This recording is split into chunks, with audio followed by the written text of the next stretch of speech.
Skyler, you're the team's leading tackler after 3 weeks. Was that a goal that you had this season to lead the team in tackles, or has it just kind of played out like that? It's kind of just played out like that. Like, I kind of like to be around the ball like all the time, so I just see the ball and I just run and just make my best effort to make the tackle. So. How do you kind of evaluate the defense after 3 weeks? And I don't think you guys have given up any points in the fourth quarter too. What's been the key to doing that? Fourth quarter is just everyone just does their job. So it's more like locked in. Like this is like crunch time, so everyone focuses like on doing their job. Like that's the biggest thing in our defense. Everyone does their job, we'll be fine. And then how important was it to get a few more turnovers after, just despite shutting out San Jose State? You guys only had, I think, 1 turnover in that game, and kind of increasing that number on Saturday. Yeah, we're always big on takeovers. Like so, takeovers win games. So for us to get 4, it's pretty big deal. So. Skyler, going back to Southern California, where you're from, is this game taking on any new meaning for you? And I mean, growing up down there, were you a USC fan? Well, my family kind of watched USC a lot, but for me, I just like football, so I watch like more like all the colleges play. But I mean, it's gonna feel good to be home. Mom doesn't have to hop on a flight, but I mean, all these games mean the same. You just gotta take it 1 week at a time. How about playing in Memorial Coliseum? Is that something you thought about as a kid? Yeah, I mean, I dreamed of playing in like the Coliseum, but I dreamed of playing like everywhere. Like I just wanted to be a college football player. Is there a different feeling going in from another side to the Coliseum? Not really. Like I'm just playing football. Just gotta do my job. Just approach it like I would any other week. There's sort of a chip on the shoulder for the Southern California guys who weren't offered by USC, and a lot of you guys grew up watching USC, and I'm sure wanted to play for USC or had this thought about it at some point. Well, for me, it didn't really matter like, who I played for. It was just I just wanted to play, you know. So, I mean, not really a chip on my shoulder. Like respect to USC, they're a good team, but I mean we just got to win the game. You know what I'm saying? How many family members do you think you'll have at the game? Well, I've been scrambling trying to get tickets like since like last year. So I don't know. I'm probably gonna have like around 15, 20 at the game. So. Does that put on some extra pressure for you to perform well? I mean, mom's is in my ear, but it's like not really like too much pressure. It's just me. For me, it's just like I just focus on what I have to do, like what my role is for this team. So. What does she say to you, your mom? She's just like, yeah, we got all these family members coming, and then I know a few people like on the SC team, and she's like, make sure you tackle him, make sure you do this, like, cause she has kind of beef going on with the parents. So. Yeah. Which players specifically in the USC? I played with Stephen Carr, yeah. So he's a running back. So yeah. Same high school or just played? 7-on-7 team. Okay. Yeah, just grew up in the same area. You looking forward to tackling him, or? Yeah, Mom told me we talked about it last night. She was like, make sure you tackle Steve. Like, I was like, when she told me so. He's kind of turned into one of the primary tailbacks in the Pac-12. Could you see that from a pretty young age that he had the talent to do that? Yeah, when we were in when we played 7-on-7 together, he was a big time player, and I always knew. I was there when he got his SC offer here at 7-on-7 practice. He was just like, yeah, just got offered by SC, so he's been real good since I've known him. So. Wait, what year was that? Sophomore year, junior year? It was going into my senior year, going into his junior year. So. And are you guys still pretty close and talking? Yeah, I was just talking to him a couple of weeks ago. So.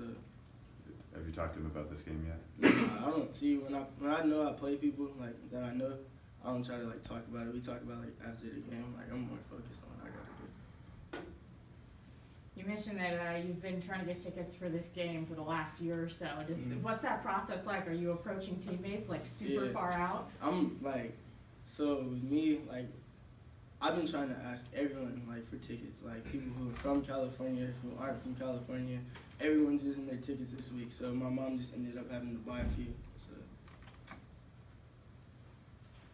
You're going up against a relatively young, inexperienced quarterback in JT Daniels. Did that make you prepare any differently on defense? Not really. Like everyone's capable of having a good day if we allow them to. So it's just more like just make sure that our coverages are locked in. We just doing our job, and it'll flow from there.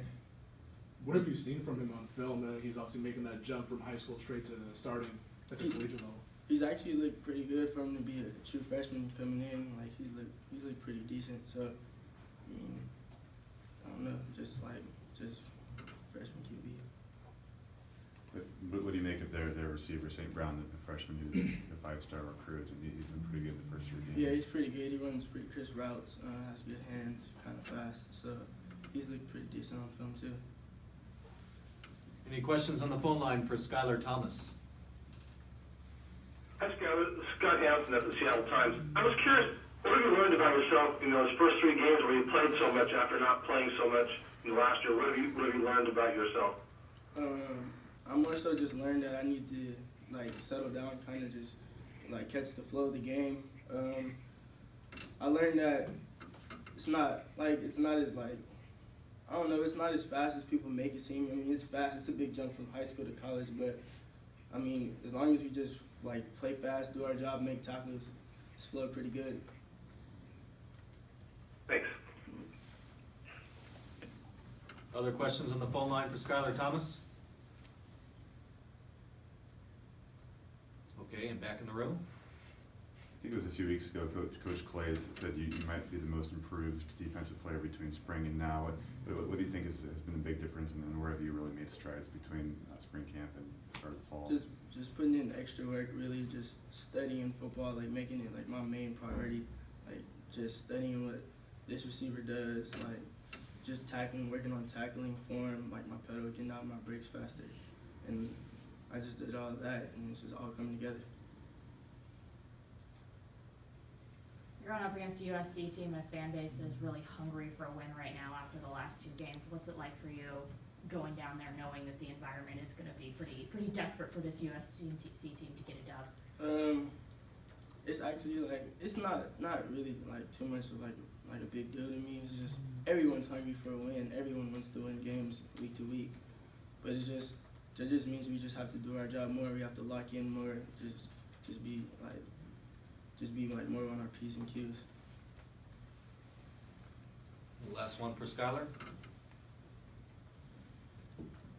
How does the attitude change around this program going into Pac-12 play? Attitude's the same. We just, as long as we keep doing our job, we're gonna be fine. Like we always preach, do our job, get takeaways, make tackles. So that's gonna be our focus from day one to the end of the season. So. You guys are a pretty experienced group in the secondary, and obviously, you guys are going up against a younger quarterback. Are you guys going to be doing maybe something a little bit more disguising coverages, trying to take advantage of his youth, or is it kind of just taking it the same as every other quarterback? Take it the same as every other QB. Just I don't know. We're not really worried about like what his age is, because he's obviously good enough to be starting at QB at USC. So he must be doing something. So you got to treat him like we would treat any other player.